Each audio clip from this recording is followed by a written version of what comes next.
అందరికీ నమస్కారం. నేను మీ కొట్టే కావ్య. భారతదేశం భిన్నత్వంలో ఏకత్వం, అనేక కులాలు, మతాలు, ప్రాంతాలు, భాషలు, విభిన్న సంస్కృతులు, సంప్రదాయాలు ఇలా ఎన్ని ఉన్నప్పటికీ మనందరినీ ఏకతాటిపైకి తీసుకొచ్చినటువంటి విధానం ఏదైనా ఉందంటే అది మన యొక్క జీవన శైలి. కొన్ని వేల ఏళ్ల నాటి నుంచి నేటి వరకు కూడా బ్రిటిషర్లు కావచ్చు, అదేవిధంగా తురుష్కులు కావచ్చు, ఎంతోమంది మన దేవాలయాలను ధ్వంసం చేసినా, మన ఆస్తులను మొత్తం విధ్వంసం చేసేసి దోచుకుని సంపదను అంతా తీసుకు వెళ్ళిపోయినా కూడా నేటికి మన భారతదేశం దృఢంగా నిలబడిందంటే దానికి కారణం మన భారతీయులు అనుసరిస్తున్న జీవన విధానం.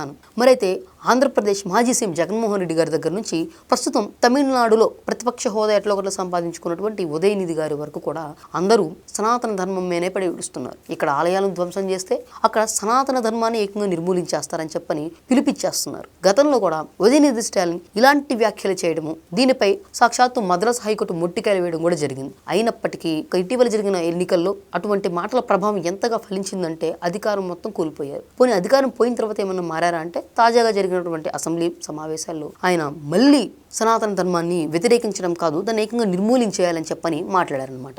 మరి దీనికి సంబంధించి వీళ్ళందరూ కూడా ప్రకాష్ రాజ్ గారు కావచ్చు, జగన్మోహన్ రెడ్డి గారు అండ్ కో బ్యాచ్ కావచ్చు, ఉదయనిధి స్టాలిన్ కావచ్చు, ఎవరైతే సెక్యులర్లం అని చెప్పుకుంటూ ఒక ముసుగులో ఉండి సనాతన ధర్మం మీద అంటే వీళ్ళు పెంచుకున్నటువంటి కక్ష ఎలా ఉందంటే మొత్తానికి ఈ దేశంలో హిందుత్వం అనేదే లేకుండా చేయాలి అనే బలమైన కాంక్షనైతే పెట్టుకున్నట్టు కనిపిస్తుంది అనమాట.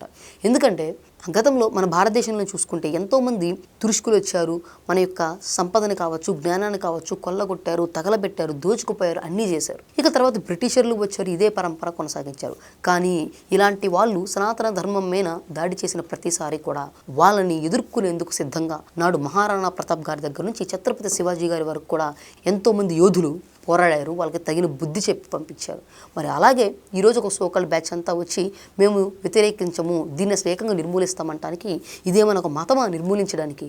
సనాతన ధర్మం అనేది వేల ఏళ్ల నాటి భారతీయుల జీవన విధానం. ఏదైనా సరే లోటుపాట్లు ఉంటే సంస్కరించుకోవాలి కానీ నిర్మూలించేస్తారా? అందుకే ఇటు ఆంధ్రప్రదేశ్లో కావచ్చు, అటు తమిళనాడులో కావచ్చు ప్రజల ముందు సనాతన ధర్మం గురించి ఇలా పిచ్చి పిచ్చిగా వాగే వాళ్ళందరికీ ముందు వ్యతిరేకించారు, తర్వాత వాళ్ళు చెప్పినట్లే నిర్మూలించేందుకు సిద్ధంగా ఉన్నారు. సనాతన ధర్మాన్ని నిర్మూలించేస్తామని చెప్తున్నటువంటి ఈ సెక్యులర్లు ఎవరైనా సరే ఇతర మతాలను గౌరవించిన దాఖలాలు ఎక్కడైనా ఉన్నాయా? వాళ్ళ అణువణువున ఒళ్ళంత విషాన్ని నింపుకొని విషపు జ్వాలలు కక్కుతూ ఈరోజు ప్రవర్తిస్తున్నారు. కానీ సనాతన ధర్మాన్ని ఫాలో అవుతున్న నేతల యొక్క తీరు ఎలా ఉంటుంది? మోదీ గారిని చూస్తున్నాము, యోగి ఆదిత్యనాథ్ గారిని చూస్తున్నాము, ఇక్కడ పవన్ కళ్యాణ్ గారిని చూస్తున్నాము.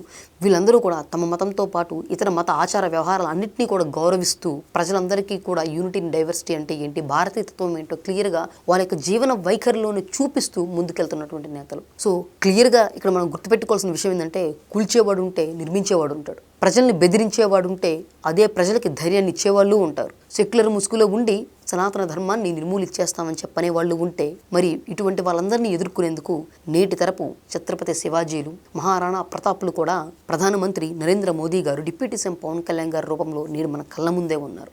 ఇటువంటి వైరస్లందరికీ కూడా వాళ్ళ యొక్క తీవ్రతను బట్టి వ్యాక్సిన్స్ లేకపోతే యాంటీబాడీస్ ఇట్లా ఇచ్చేస్తూ ముందుకు వెళ్తూనే ఉంటారు. ఈ వీడియో కనుక మీకు నచ్చినట్లయితే లైక్ చేయండి, షేర్ చేయండి, మీ విలువైన అభిప్రాయాన్ని కామెంట్ రూపంలో తెలియజేయండి. Thank you.